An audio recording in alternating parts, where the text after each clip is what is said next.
Welcome to the Weekly Blends Reality Check. I'm Corey Burris. I'm Lasse Lund. I'm Greg Santee. And I'm Sam Lucina.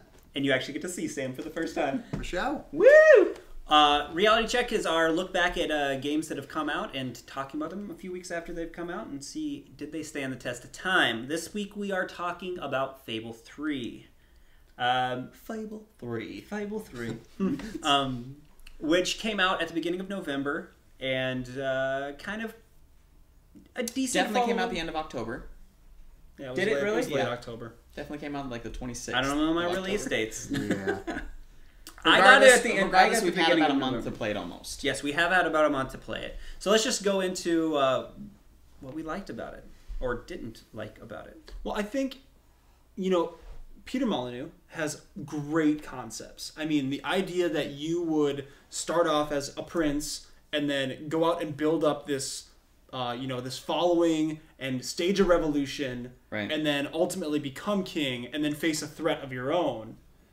I just thought the concept itself was amazing, and there were some really cool storyline points along the way, and there's some really cool stuff that you get to do in the progression. But Honestly, from the primitive sense of what you just said, he delivered really well. Yeah, It's exactly. all of No, the- that's what I'm it's all saying. the additional pieces that were added on there. But Well, I think we talked about this when we talked about it on our audio podcast where we did our little mini review about the Yeah. game. Is we were incredibly down on the game, but I think it's not because overall the game isn't good, but because it does a lot of things okay, and it comes together as a fun game, experience. a fun But experience. nothing's really great. Nothing's Right. 100%. Yeah, they did, Nothing's fleshed out. Instead of focusing and doing 100% on a couple things, they did 50% on a lot of things. If that Yeah. makes sense. And so it has that attraction that a lot of like open world-esque action adventure RPG games have, where it's like there's tons of fun things to Yeah. do, A lot of fun. side missions or There's a lot of quests. side missions.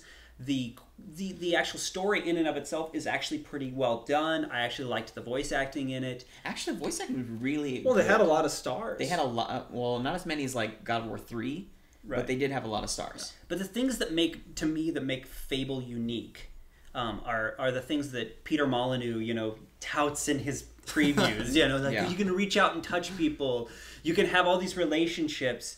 And I feel like in some of those things, they even took a step back away from. They we talked did. about this a little bit, where there's not the wheel when you go up to Yeah, people with the anymore. interaction. That was my biggest frustration with it is that Oh. they took the great things that I liked about number 1 and even in less in number 2 and scaled them back in number 3. So they're like facial hair, haircuts you could choose from, tattoos you could choose from. The way you could choose all of them was better, but the number of items there were or different options, there was way less customizability of your character in number 3 than there was in past. And I think me and you, Sam, were talking about it. Yeah, in the first game, there's just so many options. It's kind of ridiculous how many well, and tattoos they and talked about that they styles. wanted it to be more approachable, and so they didn't want But people was to that get does bogged that down. make it more approachable? Because Yeah, having Corey less had the options same- doesn't necessarily- He had the same haircut virtually the entire game until he got the mohawk, and then he moved to the mohawk. And I think See, people I didn't like- even mess around with I wore once I got the king outfit, I wore that the rest of the game. Like I definitely did did not even bother with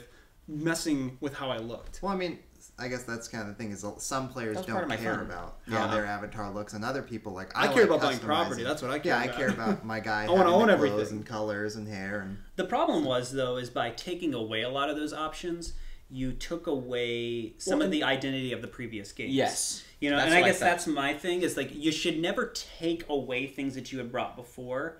I think even, again, going back to the dialogue process, where in the past, in Fable 2, you could go and grab a crowd of people, and you were mentioning this in the audio podcast, you could grab a crowd of people and do one thing and talk to 20 people at the same and time. they all would be your friends. And they so would they'd all be like your you. friends. And now it is the walk up, instigate a conversation, fade out, fade in. Which you didn't have Just to do that. individual interactions Yeah. slowed that process I think down so what much. happened was he created this awesome world and this awesome scenario, but he took away some of the immersion from the game with like the fade in, the fade out, and all of a sudden I'm supposed to be a king, right? Like going around and meeting other people and asking them to join my revolution.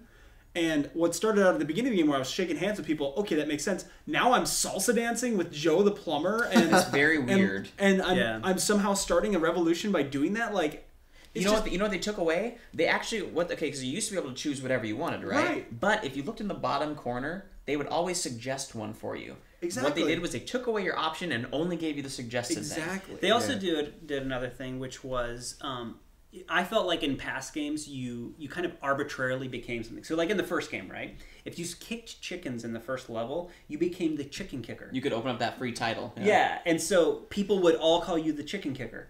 And for the rest of like the game, until you did something else or you somehow purchased or did something else to get yourself out of that situation.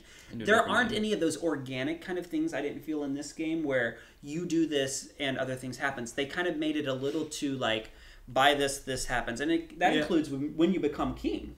I mean, right? I mean, you buy your way out of making poor decisions. Right. So as long as your stuff to the gills is full. Yeah, as long as you're rich. And the thing is, they told you the amount to get to. I kind of wish they wouldn't have done that. Yeah. Yeah, I kind of you have to have $6.5 million in your bank, and you're okay. It's basically $1 a citizen, right? It was $1 a citizen. Basically. Every citizen was $1. Is that how cheap we are now? You're worth one gold piece. If they had made it more where you kind of had to guess and judge, you know, like, okay, well, how much do I need to spend on my food supply, on my army, on the fortifications? Instead, it's really just the good choice or the bad choice. Yeah, and like you guys were saying, and you have a choice between, do I liberate these people and provide them with food, or do I make them slaves to Reaver? It's like, there's no gray. It's like, I'm either like pure evil or good. The benefit was not good or evil. It was just money, too. Yeah, exactly. And you guys are totally right. I wish that they would have done where if I help out the people in this city, that means I'm not going to give these people what they want. It's not just... If I help them, it costs money. If I don't help them, I get money. Or even something where it's like I can build a fortress to protect this city, but by building that fortress,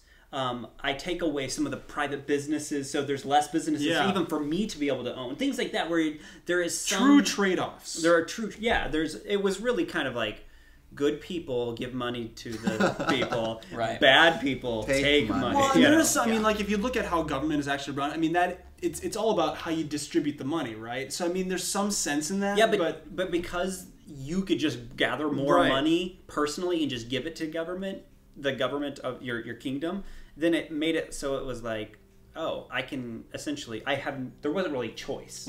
Right. You can tip the scales all you want. All that to say though, the combat I actually thought that was pretty well done. It was more fluid than 2 and 1. Yeah. The combat switching between weapons and how when you're using either your melee I like and combining the magics. Like that was cool. That was a really good idea, combining so you have different magics. That simplification I think was probably the best one, is letting it be gauntlets that you put on each hand, and when you combine them they did things. And it was cool how they did like the weapons leveling up. The more you used it or the more situations you used it in, the more powerful it would get. It would unlock different abilities. I think that what they should have done was made an evil path, and this would have been a lot of work, but an evil path and a good path for each weapon. Because some weapons only had 1 good thing and 2 evil things, therefore I was never going to level it up.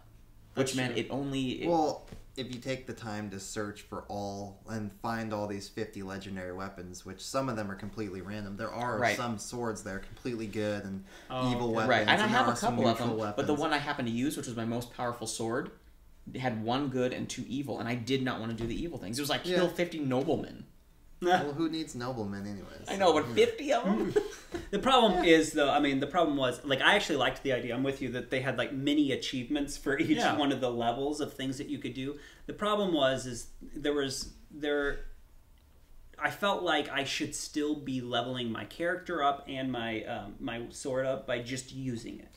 My ability, you know, like, I wish it was like, you used your sword to kill this many people, or you used your rifle so you became better at using a rifle. Well, and again, that's another thing that they promised us, telling us, you know, if you go around killing people and you're evil, your sword will drip blood. Well, actually, you have to fulfill the requirements of a sword for it to evolve. Right, like my sword never would glow because I didn't finish those 2 things. If you don't, like, you know, I upgraded a couple weapons, and then I saw significant changes, like one was glowing, and I had one that was, like, dripping ice or something weird, and because I had upgraded it, but the way they had kind of talked about it. And that was another thing that really bothered me, because we were talking about the less options to customize your character.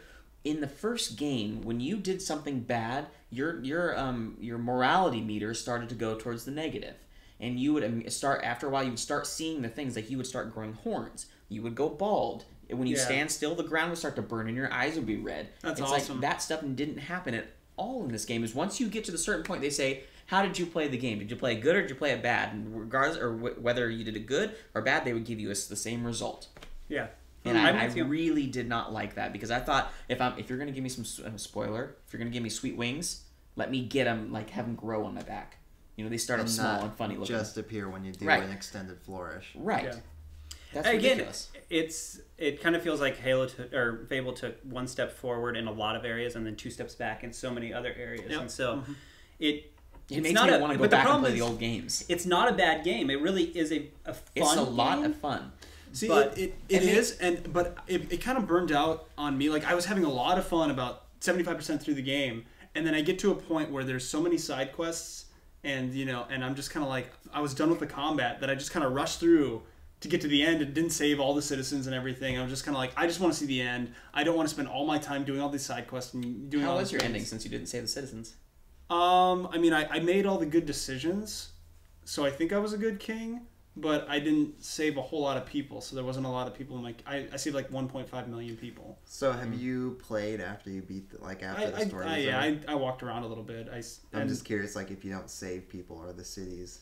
do they I mean, feel empty now, the or- castle was much more empty. There wasn't nearly as many servants. There was just a couple of guards, and Side ton of note drunk about people. the castle. Does it annoy you that when you are king of the castle, you can't open all the doors? Yes. This door yes, is locked. no end. I'm the king. I know. can go I should be anywhere able to want. go anywhere. not to I mention want. you're a hero, you could probably just kick it down. Yeah, know. that really annoys me that there's so many doors that are locked. But Yeah, I thought that was what are you funny. gonna do?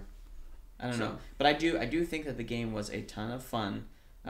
Sans all of the frustrations or the shortcomings, I guess I would say. Yeah. The game overall was a lot of fun, and I still would recommend if you're a Fable Yeah, fan I to would pick it definitely. up. I mean, if you're looking for a good RPG experience, similar even to, well, not to Zelda, but I mean, the combat feels, Yeah. like you're running around in the kingdom. It's definitely worth checking out. It's a lot of fun. Yeah. Just realize there are some major shortcomings in the game. And if you are a Fable fan, you're definitely going to see them. yeah. So, it's a good game. Check it out.